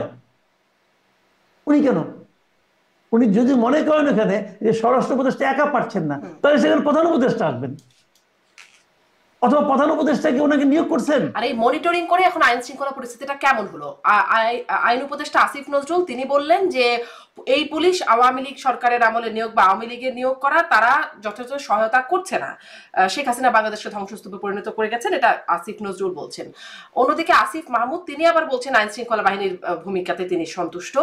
আবার মানে এটি যেটি মূল যে প্রশ্নটা আসলে করতে চাই, যে আসিফ নজরুল যেটি বলছেন যেটি আওয়ামী লীগের আমলে নিয়োগ করা, কিন্তু নাহিদ ইসলাম যখন উপদেষ্টা ছিলেন এবং আসিফ মাহমুদ তখন উপদেষ্টা ছিলেন, দুই উপদেষ্টাই বলেছিলেন, যখন মির্জা ফখরুল ইসলাম আলমগীর নিরপেক্ষ সরকারের কথা বলেছিলেন একটা সময় বিবিসির এক সাক্ষাৎকারে, তখন তারা বলেছিলেন যে প্রশাসনের আইজি নিয়োগ থেকে শুরু করে প্রশাসনের উঁচু থেকে নিচু পর্যায় পর্যন্ত বিএনপির লোকজন আছে। মানে কি আসলে কোনটা আসলে ঠিক? এই প্রশাসনে আওয়ামী লীগের লোক আছে বলে তারা সহায়তা করছে না, তারা কাজ করছে না এটা, নাকি প্রশাসনে বিএনপির লোক আছে, নাকি আসলে কোনটা ঠিক? শুনেন, প্রশাসনে বাংলাদেশের লোক আছে, হিসাবটা এভাবে ধরেন আপনি। প্রশাসন আপনি ধরেন, আমি একটা উদাহরণ দেব আপনাকে। একজন লোক মনে করেন মাদকাসক্ত, মাদকাসক্ত হলে তার ব্লাডও কিন্তু আপনার পলিউটেড হয়ে যাচ্ছে। এখন আপনি কি করবেন? হাতটা কেটে সব রক্ত ফেলে দিবেন? তাতে কি সে স্বাস্থ্যবান হয়ে যাবে? আপনাকে রক্তটা যদি চেঞ্জ করতে আপনি কিভাবে করবেন? আপনি এমন কোনো ওষুধ খাবেন যে ওষুধ খেলে ভেতরে ব্লাড যেগুলি ছিল, এই আপনার দূষিত রক্ত, সেগুলো ধীরে ধীরে ধীরে ধীরে তার পরিমাণ কমতে থাকবে। আপনার নতুন যে রক্তগুলি হবে সেগুলো হবে বিশুদ্ধ রক্ত। ভাই, সিস্টেমটা তো এরকম। আপনাকে এখন রাতারাতি সব আপনি বাদ দিয়ে দেন, তাহলে প্রশাসন চলবে? চলবে না। একটা সিস্টেম আপনার করা উচিত ছিল। সেই সিস্টেমটা কি ছিল? আপনি বলতে পারতেন সহজ একটা সিস্টেম। আমি এটা তখনও বলছি, একদম ক্যাটাগরিক্যালি বলছি আপনারা কি করতে পারেন। সেটা করতে পারেন হলো আপনার যে সবগুলি সচিব যারা ছিলেন, সচিব পদ অবশ্যই পলিটিক্যাল পদ। বাংলাদেশে দীর্ঘদিন ধরে এটা চলে আসছে। আপনি জয়েন্ট সেক্রেটারি, এডিশনাল সেক্রেটারি পর্যন্ত কিন্তু প্রমোশন ঠিকঠাক মতো হয় অনেক সময়। ইদানিং হচ্ছে, শেখ হাসিনার শেষ দিকে হচ্ছিল না, কিন্তু এটা হতো আগেও। তো তারপরে এরপরে যখন সচিব হবেন আপনি, তখন এটা একদম রাজনৈতিক নিয়োগ হয় আমার জানা মতে। আপনি সবগুলি সচিবকে বাদ দিয়ে দিতেন, সব সচিব এবং এডিশনাল সেক্রেটারির মধ্যে খুব একটা পার্থক্য নাই। এতে কি হতো, পুরো প্রশাসন একটা মেসেজ পেয়ে যেত। আপনি কি তা করেছেন? তা করেননি। আপনি চুজ এন্ড পিক করেছেন। যে আপনার পছন্দের তাকে রেখে দিয়েছেন, যে আপনার অপছন্দের তাকে বাতিল করে দিয়েছেন। এবং কোনো কোনো জায়গায় বৃদ্ধ আজকে থেকে 15 বছর আগে রিটায়ার করে গেছে, তাকে তাকে টুকাই নিয়ে আসছেন, আইনে তাদের গুরুত্বপূর্ণ পদ দিচ্ছেন। উনি তো অনেক দিন ধরে ভাই মানে এই কাজে অভ্যস্ত না, উনি এসে উল্টাপাল্টা কাজ করতেছেন। আওয়ামী লীগ আমলের একজন মানে আপনার মন্ত্রীর পিএ ছিল, সে এখনো ডিসি আছে, ডিসি নিয়োগ হয়েছে। কিভাবে হয়েছে? কারণ কোন একজন উপদেষ্টার মেয়ের জামাইয়ের বন্ধু সে হয়ে গেছে। এলজিডি একটা এত বড় প্রতিষ্ঠান, এলজিডি এলজিডি যদি চিফ ইঞ্জিনিয়ার, উনি কি বঙ্গবন্ধু প্রকৌশল পরিষদের যুগ্ম আহ্বায়ক ছিল না? ছিল তো। তো উনি কি করে হলেন? উনি যাকে যে ওনাকে নিয়োগ দিবেন তাকে খুশি করতে পেরেছেন। এখানে কিন্তু স্বৈরাচারের দোষর হিসেবে কাজ হয় না ভাই। এখানে কিন্তু স্বৈরাচারের দোষর কোনো কাজে লাগে নাই। এখানে কাজে লাগছে যে আমাকে কে খুশি করতে পেরেছে। তো আপনি যদি এটা করেন, তাহলে আপনি সব জায়গায় কিভাবে নিয়ম প্রতিষ্ঠা করবেন? আপনি যাকে নিয়মে আসবেন, সেই নিয়মটা কই? আপনি যদি প্রথম থেকে নিয়মে চালাইতেন তাহলে হতো। আপনি স্বাস্থ্য উপদেষ্টা বাড়াবেন, স্বাস্থ্য জিনিসটা যে ভালো বুঝে তাকে এনে বানান। আপনি বানাইছেন আপনার ব্যাংকে দীর্ঘ 30 বছর আপনার সঙ্গে কাজ করতে এক ভদ্র মহিলা, রিটায়ার্ড মহিলা, অসুস্থ মহিলা, তাকে বানাই দিয়েছেন নূরজাহান বেগমকে। কোন নিয়মের মধ্যে বানাইছেন? নিয়মটা কি বলেন? কোন নিয়ম নাই। নিয়মহীনতার মধ্যে যখন আপনি উপদেষ্টা পরিষদ নিয়োগ করেন, তখন বাদ বাকি সব জায়গায় নিয়মহীনতাই চলবে। এবং নিয়মহীনতার মাঝখান থেকে আপনি ন্যায় নীতি কায়েম করবেন, এটা হয় না রে ভাই, এটা হয় না। তো এই জন্য এটা হয়েছে। এখন পুলিশ নিয়ে যখন পুলিশ আমার পক্ষে কাজ করে, তখন আমি বলি এই পুলিশ একদম জেনুইন পুলিশ। আবার যখন এই কাজ না করে, তখন এই পুলিশ সব চেঞ্জ করতে হবে, পুলিশের মনোবল নাই। দুই কথা বলছেন। আসিফ নজরুল বলছেন এই প্রশাসন আওয়ামী লীগের, মানে পুলিশ এটা আওয়ামী লীগের নিয়োগ করা, আর আসিফ মাহমুদ আরাক আসিফ বলছেন যে ভালো কাজ করেছে। হ্যাঁ, দুইজনের কথাই ঠিক,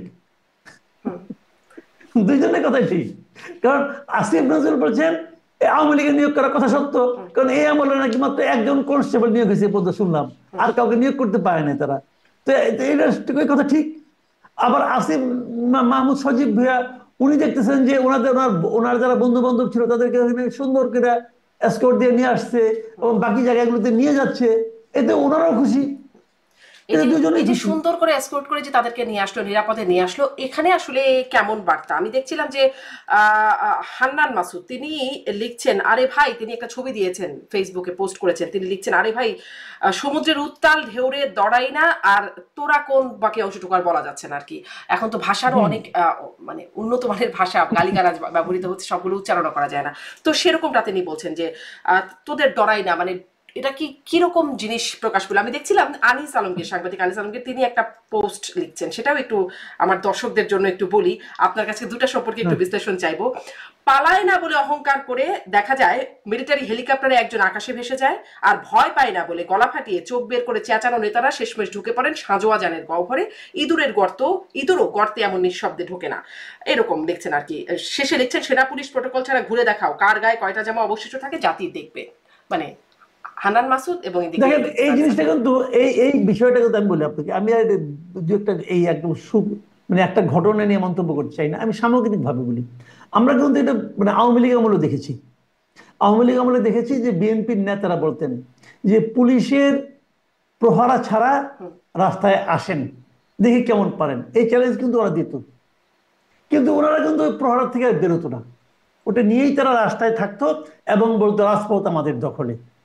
তো এখনো আমি ওইটাই তো বললাম যে আমি কোনো সরকারের কোনো চেঞ্জ দেখি না, এখন ওই সরকার এবং সরকারি দল একই কাজ করছে, একই কাজ করছে। তবে এখানে হলো কি, সরকারি দলটা কিন্তু এটা মাঝে মাঝে বুঝি না, মাঝে মাঝে মনে হয় এনসিপি, মাঝে মাঝে মনে হয় জামাত। আজকে আমি দেখলাম একটা জিনিস ভেরি ইন্টারেস্টিং, জামাতের লিডাররা তারা ঢাকার বাইরে যাবেন, ময়মনসিংহ যাবেন, আর কে জানি কোথায় যাবেন দেখলাম। ওনারা রেলওয়ে বিভাগের কাছে আলাদা বগি চেয়েছেন যে আমরা ওখানে যাবো এবং ওখান থেকে ফিরবো। রেলওয়ে বিভাগ বগি দেওয়ার ব্যাপারে অনুমতি দিয়েছে, হ্যাঁ বগি দেওয়া যেতে পারে। তো বুঝি না মাঝে মাঝে এই জিনিসটা যদি বিএনপি চায়, বিএনপি কি দিবে? অথবা এই জিনিসটা যদি কোনো বামপন্থী দল চায় তাদেরকে দিবে? দিবে সরকার? আমি গ্যারান্টি দিয়ে বলতে পারি দিবে না, দিবে না। এবং এই জিনিসটা এই জন্য বললাম যে আসলে সরকারি দল কোনটা বুঝি না, জামাতও হতে পারে, এনসিপি হতে পারে, যদি বিএনপি পায় তাহলে তো ভালো। সবাই যেমন এখন তখন আবার বিএনপি একটা স্লোগান, এখন তো নানান রকম অত্যাধুনিক স্লোগান আসছে, সেখানে বিএনপির একটা স্লোগান শুনি যে আহ, এক বোতলের দুই সিপি জামাত আর এনসিপি, এরকম স্লোগানও শুনছি। মানে তাহলে কি দুটো একসাথে সরকারি দল হতে পারে? মানে বিএনপির যে শুনেন ভাই, এক এটা বোতলের এটা সংখ্যা। বিএনপি দাবি করছে, এটা বিএনপি দাবি করছে, স্লোগান নিয়ে কথা না বলা ভালো। কারণ স্লোগান নিয়ে বলে, ওরা যদি স্লোগান নিয়ে কথা বলে তাহলে ওনাদেরও বিরুদ্ধে স্লোগান হচ্ছে। আমি তো এনসিপির অনেক স্লোগান শুনছি যে নাকি তারেক রহমানকে বেইজ্জতি করা হয়েছে, হয়েছে তো। কারণ স্লোগানের কথা আমি মনে হয় অতটা গুরুত্ব না দেই, কিন্তু তারপরেও স্লোগানের বিষয়গুলো মানুষ তো শোনে। একটা কথা আমি বলি আপনাকে, শুনেন, আপনি আমাকে গালাগালি করতে পারেন, কোনো সমস্যা নাই, কিন্তু আপনি কত অশ্লীল গালি দিলেন তার উপর কিন্তু আমার চরিত্র নির্ভর করবে না, বরঞ্চ তার উপর আপনার চরিত্র নির্ভর করবে যে আপনি কত অশ্লীল গালি দিতে পারেন। যে গালিটা আপনি উচ্চারণ করলেন, উচ্চারণ করার আগে ওই বিষয়বস্তুগুলো কিন্তু আপনার মাথায় ছিল, মাথার থেকে অনুমোদন নিয়ে সে আপনার মুখ দিয়ে বের হয়েছে। কাজেই যখন আপনি গালিটা উচ্চারণ করেন তখন আপনাকে লোকে জাজ করে। হয়তো অনেকে সাময়িক আনন্দ পায়, সাময়িক হাততালি দেয়, কিন্তু লং রানে যে আপনাকে লোকে জাজ করে। যারা এখন দেখবেন ইউটিউবে অশ্লীলতম কথাবার্তা বলে, এমন অশ্লীল কথাবার্তা বলে ভাই আমি আমার কল্পনারও বাইরে। ওই যে দেখি যে আপনার বিশেষ করে এই চ্যাম্পিয়ন তো আপনার ওই এই প্যারিসে থাকে ওই ভদ্রলোক, কি সব কথাবার্তা বলেন। তো উনি যেগুলি বলেন এর মাধ্যমে লোকে উনাকে জাজ করে যে এই লোকটা কি বলতে পারে, মানে এই লোকটা কি চিন্তা করতে পারে, সুযোগ পেলে এই লোকটা কি করতে পারে, এইগুলি তারা চিন্তা করে। কাজে এইগুলি নিয়ে আলোচনা যত আপনি কম করবেন তত আপনি নিরাপদ থাকবেন, যে অন্তত পক্ষে এখান থেকে তো বাঁচি, তাই না? জি, কিন্তু গালাগালি তো আর বন্ধ হয় না, গালাগালি চলেই যাচ্ছে, সবাইকে গালাগালি করছে, একে অপরকে গালাগালি করছে। আমি দেখছিলাম ওই যে যেই প্রশ্নটা করছিলাম যে তাহলে আসলে এটি, এই যে নিরাপদে চলে আসাটা, এটা কি, এটাকে আসলে কিভাবে আপনি বিশ্লেষণ করবেন, এটা সম্পর্কে কি বলবেন? কারণ এনসিপি বলছেন তাদের নেতারা বীর, এদিকে এরকমও বলা হচ্ছে যে ইঁদুরও এরকম গর্তে এভাবে পালায় না, মানে এত নিঃশব্দে। দেখেন একটা জিনিসকে আমি বলি আপনাকে, ওরা যেভাবে এসেছে এখানে কোনো বীরত্ব নাই, এখানে অহেতুক বীরত্ব খোঁজার কোনো প্রয়োজন আছে বলে আমি মনে করি না। মানুষ দেখেছে, মানুষ তখনই সিদ্ধান্ত নিয়েছে, তারা যেটা করেছে সেটা করেছে। এবং আবার তারা যেটা করেছে এটাই স্বাভাবিক ছিল। ওই হইচইয়ের মধ্যে আপনি কি করবেন? ওখানে বিকচিতে আর বুকচাতে আর দাঁড়ায় থাকবেন, আপনার পাবলিক গণপিটুনি খাবেন। তো ওনাদেরও তো বাঁচতে হবে, তো বেঁচে চলে আসছেন। খুবই স্বাভাবিক মানবিক আচরণ তারা করেছেন। তারা যেটা করেছেন এটাও স্বাভাবিক, তাদেরকে যারা মুক্ত করে নিয়ে এসেছে তাদের কাজটা স্বাভাবিক। এখানে কোনো বীরত্ব খোঁজারই কোনো প্রয়োজন নাই। এখানে বীরত্ব অথবা কাপুরুষতা কোনোটাই খোঁজার কোনো দরকার নেই। হ্যাঁ, যারা খুঁজছেন তারা কেন খুঁজছেন? তারা এটা বলতে চাচ্ছেন যে আপনি তো আসলে এই জিনিসটাই, তা আপনি কেন আগে বড় বড় কথা বলেন? এটা শেখ হাসিনার ক্ষেত্রে প্রযোজ্য, ওনাদের ক্ষেত্রে প্রযোজ্য। বড় বড় কথা বলার তো কোনো দরকার নাই। আমাকে যদি মারতে আসে কেউ, আমি কি মানে বুক চেতে দাঁড়ায় থাকবো, হ্যাঁ মারো আমারে মারো বলবো? আমি তো দৌড় দিবো না। এটা যে স্বাভাবিক মানবিক প্রবৃত্তি, তাহলে এটা তো হবে। কাজে এখানে বীরত্ব খোঁজারও দরকার নাই। আর দৌড় দিলে সে কাপুরুষ হয়ে গেলো, আমি সেটাও মনে করি না। এটা সার্জিস আলম স্বাভাবিক হবে। ফেসবুক পোস্টের কিছু নিয়ে কথা বলছি। সার্জিস আলমের একটা পোস্ট, তিনি বলছেন যদি এখান থেকে ফিরি মুজিববাদের কবর রচনা করেই ফিরবো। মানে মুজিববাদ নিয়ে কথা বলছিলাম, আপনি বলছিলেন যে এই বাদী আসলে এটিরই কোনো অস্তিত্ব নেই, কিন্তু আসলে কবর রচনা করেই ফিরবেন এখান থেকে যদি ফেরেন। সেই কবর রচনার কি কিছু হলো? মানে ভাই তারা কি শোনেন, সফল? ওনারা ছায়ার বিরুদ্ধে যুদ্ধ করছেন, জাস্ট ছায়ার বিরুদ্ধে যুদ্ধ করছেন। আওয়ামী লীগের লোক কমবে না ওনাদের এই সমস্ত আচরণের কারণে। আওয়ামী লীগের যারা সমর্থক আছে, আওয়ামী লীগের যারা কর্মী আছে, তারা কেউ এনসিপিতে জয়েনও করবে না, আওয়ামী লীগ ত্যাগও করবে না, করবে না। বরঞ্চ তারা সুসংগঠিত হবে। কাজে ওনারা আসলে যুদ্ধ করছেন ছায়ার সঙ্গে, যে যুদ্ধের কোনো ফল নাই। এবং এমন একটা বিষয় নিয়ে যুদ্ধ করছেন যার কোনো প্রতিবাদও নাই। কে প্রতিবাদ করবে? মুজিববাদী তো নাই। মুজিববাদ কোথেকে আসবে রে ভাই? আচ্ছা বলেন আপনি, মুজিববাদ যদি মুজিবের দর্শন হয়ে থাকে, যে মুজিবের যে দর্শন সেটাই মুজিববাদ, আমি ধরে নিলাম, ঠিক আছে। শেখ হাসিনা বঙ্গবন্ধুর কন্যা, তো উনি কি মুজিববাদ করেছেন? উনি কি বঙ্গবন্ধু দর্শন গ্রহণ করেছেন? বঙ্গবন্ধু মৃত্যুর আগ মুহূর্ত পর্যন্ত উনি বাকশাল করেন নাই? উনি যখন মারা গেছেন তখন তো উনি বাকশালের সভাপতি, খেয়াল করেন। তো শেখ হাসিনা কি ওটা বাস্তবায়ন করছেন? করেন নাই তো। তো যদি বঙ্গবন্ধুর দর্শনটাই মুজিববাদ হয়, তাহলে মুজিববাদ শেখ হাসিনাও পালন করে নাই, করে নাই তো ভাই। এটা হয় না, হয় না কেন আমি বলি আপনাকে। সময়ের সঙ্গে সঙ্গে মানুষের চিন্তা ভাবনা, মানুষের প্রয়োজনীয়তা, রাজনৈতিক দৃষ্টিভঙ্গি সব চেঞ্জ হয়। মানে সময়ের সঙ্গে সঙ্গে মানুষ চেঞ্জ হয়, পরিবেশ চেঞ্জ হয়, চাহিদা চেঞ্জ হয়, ওগুলিও চেঞ্জ হয়, রাজনৈতিক দর্শনও চেঞ্জ হয়। কাজে ওইটাতে ধরে রাখার কোনো কিছু নাই। তারপরে একমাত্র ওটা কি আসলে চেঞ্জ হয় না। সফল বা ব্যর্থ হবারও কিছু নাই? মানে সার্জিস আলম যেটি বললেন কবর রচনা করেই ফিরবো, তারা একটা অলীক শব্দ নিয়ে অলীক শব্দের বিরুদ্ধে ফাইট করছেন। কেন? তাদের আর ফাইট করাতে কিছু নাই। তাদের তো আর কোনো ফাইট করার কিছু নেই। আমি তো একটা কথা চ্যালেঞ্জ দিয়ে বলি, আপনি শোনেন, এত কিছু বলার দরকার নেই। এনসিপির বর্তমান যে স্ট্রেংথ, যদি তাদের সঙ্গে সরকার না থাকে, তারা কারোর সঙ্গে লড়াই করার উপযুক্ত না। জামাতের সঙ্গেও না, বিএনপির সঙ্গেও না, এই নিষিদ্ধ ঘোষিত আওয়ামী লীগের সঙ্গেও না। নিষিদ্ধ ঘোষিত না মানে কার্যক্রম নিষিদ্ধ আর কি, তাদের সঙ্গে ওদের সেই শক্তি নাই। এবং আমি খুব আতঙ্কিত বোধ করি ওদের জন্য। বিশেষ করে এই ছেলেগুলোকে আমি পছন্দ করি, আমি ওদের জন্য আতঙ্কিত বোধ করি এই কারণে, ওরা বিভিন্ন জনকে যেভাবে খেপিয়ে তুলছে। যদি এই সরকার না থাকে, এটা ফেব্রুয়ারিতে হোক অথবা এপ্রিলে হোক, কোনো না কোনো পলিটিক্যাল গভর্নমেন্ট তো আসবে, আসবে না? যে গভর্নমেন্ট আসবে, আপনি কি মনে করেন সেই গভর্নমেন্ট এই ইউনূস সরকার যেভাবে তাদেরকে প্রোটেকশন দেয় সেভাবে প্রোটেকশন দেবে? মনে করেন প্রোটেকশন দেবে না। তখন এদের কি অবস্থা হবে? মানে এটা চিন্তা করে মাঝে মাঝে আতঙ্কিত বোধ করি। এরা তো প্রোটেকশন ছাড়া 10 কদম যাওয়ার যোগ্যতা নাই তাদের, এবং এটা তারা মিস ইউজ করতেছে। মানে আমি বলি কি, দিন তোমায় মাত্র 2 মাসের জীবন না, জীবন তো দীর্ঘ। আপনি আমি সবসময় তো বলি যে একটা পলিটিক্যাল পার্টির নজর থাকবে সামনের দিকে। সামনের দিকে ভাবেন আপনারা কি চান, কোথায় যাবেন, দেশটাকে কোথায় নিয়ে যাবেন, জনগণের জন্য কি এখানে আপনি করবেন। বলছেন যে সামনের দিকে মানে 10 কদম হাঁটার যোগ্যতা নেই, সামনে পলিটিক্যাল পার্টি আসলে, রাজনৈতিক সরকার গঠিত হলে তখন কি হবে এই ছেলেগুলার? আমি দেখছিলাম ফরহাদ মজহার একটা এই বছরেরই সম্ভবত ফেব্রুয়ারি বা কোনো এক সময় তিনি বলছিলেন যে জুলাই সনদ হতে দিল না ডক্টর ইউনূস সরকার, এর দায় নিতে হবে ডক্টর ইউনূসকে, কারণ এরপরে আওয়ামী লীগ বিএনপি যেই আসুক এই ছেলেদেরকে বাঁচতে দেবে না। মানে জুলাই সনদ হলে কি এদের বাঁচার কোনো বিশেষ জায়গা তৈরি হতো? মানে আপনি যেই শঙ্কাটা করছেন সেই শঙ্কা কেটে যেত, এরকম কিছু আছে কি? শুনেন, আমি ছাত্র জীবন থেকে ফরহাদ নাজারকে চিনি। আমরা যখন স্টুডেন্ট, ইউনিভার্সিটি স্টুডেন্ট, তখন উনি বড় নেতা, তখন উনি মাত্র বিদেশ থেকে ফেরত আসছেন এবং খুব ঝকঝকে একজন ব্যক্তি, সুন্দর কবিতা লেখেন, অনেক কিছু করেন। ওনার দুই একটা মিটিং করার শোনার পর আমার কাছে মনে হয়েছে যে ওনাকে আসলে অনুসরণ করা খুব কঠিন। আমার কাছে মনে হয়েছে, আমি হয়তো গৃহী টাইপের লোক, অত বুঝি না, আমার কাছে মনে হয়েছে।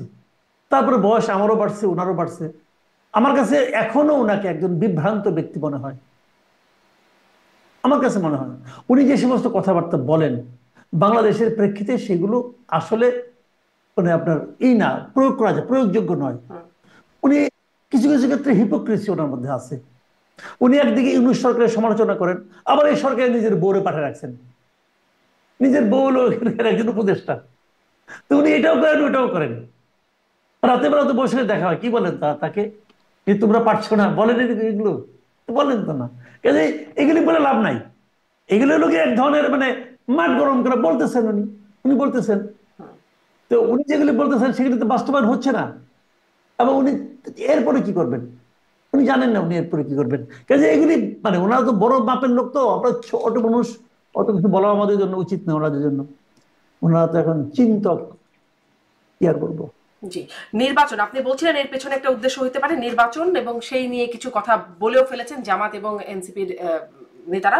শেষ প্রশ্নে একটু আসি যে আহ, মানে আরেকটা কি কিছু হচ্ছে? যেমন আমরা দেখলাম নন ডিসক্লোজার এগ্রিমেন্ট হয়ে গেল, এর মধ্যে বাণিজ্য উপদেষ্টা যুক্তরাষ্ট্র সফর করে গেলেন, এর মধ্যে এটি হয়ে গেল। এই বিষয়টা গোপন, সেটি প্রকাশ, কি চুক্তি হলো কি কথা হলো সেগুলো আর প্রকাশ করা যাচ্ছে না, প্রকাশ করলেন না। এই ঘটনার মধ্যে এগুলোর কিছু হয়ে যাচ্ছে এরকম কি কিছু? মানে এর আগেও সন্দেহ করার মতো অনেক বিষয় তো আসলে আছে, কারণ করিডোর টরিডোর এর মধ্যে অনেক কিছু হয়ে গেছে। আমি মনে করি না, শোনেন আমি বলি, নন ডিসক্লোজার এগ্রিমেন্ট এই ধরনের শব্দটা আমরা এর আগে একবার শুনছিলাম করোনার সময়, যখন নাকি চীন থেকে কোভিড এর ভ্যাকসিন কেনা হলো। তখন আমাদের স্বাস্থ্যমন্ত্রী বলছিলেন, তৎকালীন স্বাস্থ্যমন্ত্রী, এটা নন ডিসক্লোজার এগ্রিমেন্ট, এবং এটা সংসদে প্রকাশ করেন নাই। আমি তখন তখন আমি বলছিলাম যে এটা হতে পারে না, এটা পৃথিবীর কোথাও এই আইনটা নাই যে আপনি একটা জিনিস, এটাকে আপনি যুদ্ধ, একমাত্র সমরাস্ত্র কেনার ক্ষেত্রে আপনি কিছু নন ডিসক্লোজার এগ্রিমেন্ট করতে পারেন, এছাড়া আর কোথাও করতে পারেন না। সংসদকে আপনি জানাতে হয়, এখন সংসদ নেই, জনগণকে আপনি জানাবেন। নন ডিসক্লোজার এগ্রিমেন্ট করার এখতিয়ার কি এই ধরনের একজন ইন্টারিম গভর্নমেন্টের একজন উপদেষ্টা আছে? আমি যদি এই প্রশ্নটা ওনাকে করি, ভাই আপনাকে তো ডেকে আনা হয়েছে, আপনাকে তো প্রাইজ পোস্টিং, এটা আপনার ব্যবসা বাণিজ্য করেন, এখনো করেন, ওইখান থেকে এসে বাণিজ্য মন্ত্রী হয়েছেন, হয়ে না আপনি নন ডিসক্লোজার এগ্রিমেন্ট করা আপনাকে এখতিয়ার কে দিছে? উনি বলুক কোথায় পাইছে এগ্রিমেন্টটা। আচ্ছা আপনি করছেন, করে আপনি কি করবেন? 35 কে কমে 20-তে আনতে পারবেন? আনেন না। 1 তারিখ তো বেশি দেরি নাই ভাই, আর মাত্র 12 দিন। 12 দিন পরে কি হবে না দেখবো আমরা, ওয়েট করতেছি। যদি নন ডিসক্লোজার এগ্রিমেন্ট করে উনি ভিয়েতনামের চেয়ে 1% কমাতে পারেন, আমি বলবো ঠিক আছে, ভালো করছেন, বিরাট কাজের কাজ করছেন। পারবেন? আমার তো ভাই সন্দেহ আছে। শুনেন আমি বলি আপনাকে, ডক্টর ইউনূসকে যেতে হবে এই ট্রাম্পের পাল্টা শুল্কের জন্য। এটা হলো আমার ধারণা, ভুল হইতে পারে, ভুল হলে আমি খুশি হব। কারণ ওই 35% ট্যারিফ আপনার উপরে এক্সট্রা আরোপ করা হয়, এটা আপনি কিভাবে কমাবেন আমি জানি না, পারবেন বলে আমার কাছে মনে হয় না। আপনারা যারা প্রতিদ্বন্দ্বী, ভিয়েতনামে পাচ্ছে 20%, আপনি 15% গ্যাপ কেমনি করে আপনি মেটাবেন? আপনার সমস্তগুলি অর্ডার ওরা নিয়ে নেবে। ইন্ডিয়ায় ধারণা করে আরো কমবে, ইন্ডিয়াতে এখন ওরা প্রকাশ করে ইন্ডিয়াতে হবে, কি হবে আমি জানি না। ভারত এবং ইন্ডিয়া যদি আমাদের চেয়ে 1%ও কম, ভারত এবং ভিয়েতনাম যদি আমাদের 1%ও কম পায়, তাহলে আমাদের গার্মেন্ট সেক্টরে একটা ধস নামবে, সিম্পলি ধস নামবে। আপনি এটা হ্যান্ডেল করতে পারবেন না। আরেকটা কথা বলি আপনাকে আমি, আপনি সেই চিঠিটা দেখেন, যে চিঠিটা ডক্টর ইউনূসকে লেখা হয়েছে, ট্রাম্প লিখেছেন, সেই চিঠির নিচের দিক থেকে তৃতীয় সেন্টেন্সটা পড়েন। সেখানে বলা হয়েছে যে এই ট্যারিফ পুনর্বিবেচনা করা যেতে পারে, বাড়তে পারে, আবার কমতেও পারে। সবকিছু নির্ভর করবে আমার দেশের সঙ্গে তোমার দেশের সম্পর্কের উপর। একদম সিম্পল কথা ভাই। তার মানে ভিয়েতনামের সঙ্গে ওদের সম্পর্ক 20%, আমার সঙ্গে ওদের সম্পর্ক 35%। কেন ভাই? আমি তো আতঙ্কিত বোধ করি এই কারণে যে যখন ডক্টর ইউনূসকে দায়িত্ব দেওয়া হলো, আমরা সবাই কি ভেবেছিলাম আমেরিকার সঙ্গে এখন আমাদের এত সুসম্পর্ক হবে, খালি ডলার আর ডলার আসবে এই দেশে। এই দেশের অনেক লোক সেরকম ভেবেছিল। তো সেই আমেরিকার সঙ্গে আমার সম্পর্ক 35%। মাথায় রাখতে হবে কিন্তু, কেন 35%? ডক্টর ইউনূস, আমরা বলতাম, আমি বলতাম যে ডক্টর ইউনূস চাইলে পৃথিবীর যে কোনো রাষ্ট্রনায়ককে ফোন করতে পারেন, করেছেন অনেককে। ট্রাম্পকে পারেন না কেন? পারেন না কারণ ট্রাম্পের সঙ্গে ওনার এই সম্পর্ক নাই। বরং ট্রাম্পের সঙ্গে ওনার সম্পর্ক সাপে নেউলের সম্পর্কের মতো। এর কারণ হলো যে উনি বেসিক্যালি ডেমোক্রেটদের সঙ্গে ছিলেন, হিলারির সঙ্গে ছিলেন, ক্লিন্টনের সঙ্গে ছিলেন, ওবামার সঙ্গে ছিলেন, বাইডেনের সঙ্গে ছিলেন। বাইডেন যাকে জড়িয়ে ধরে, ট্রাম্প তার দিকে ফিরেও তাকায় না। এটাই বর্তমানে ট্রাম্পের রাজনীতি। এবং যে কারণে ডক্টর ইউনূস ফোন করে কখনো ট্রাম্পের লাইন পাবেন না। যদি না পান তাহলে ওই যে রাষ্ট্র রাষ্ট্রের সম্পর্কের উপর যে পুনর্বিবেচনা, সেটা কিভাবে সম্ভব হবে? আপনার নন ডিসক্লোজার আর কি কি দিবেন ভাই? আপনার অফার করার মতোই বা কি আছে এটা আমাকে বলেন না। আপনি কি অফার করবেন? কাজেই এত সহজ এগুলো হবে বলে আমি মনে করি না। দেখা এবং যাক আসলে আমার কি হয় ধারণা নন ডিসক্লোজারের প্রভাব। আপনি বলছেন সময় তো আর বেশি নাই, বাকি নাই। দেখতে পাবো যে বারো আসলে দিন সেটা কতটা কমে। মানে শেষ করেও শেষ আর একটা ছোট্ট প্রশ্ন, এটাই শেষ আমি বলছি, সেটা হচ্ছে যে আপনার কি মনে হয় এই গোপালগঞ্জের ঘটনার প্রভাব সামনের দিনে আসলে এটার প্রভাব আসলে কেমন পড়বে? আমাদের টোটাল পলিটিক্সে এটা তেমন কোনো প্রভাব পড়বে না।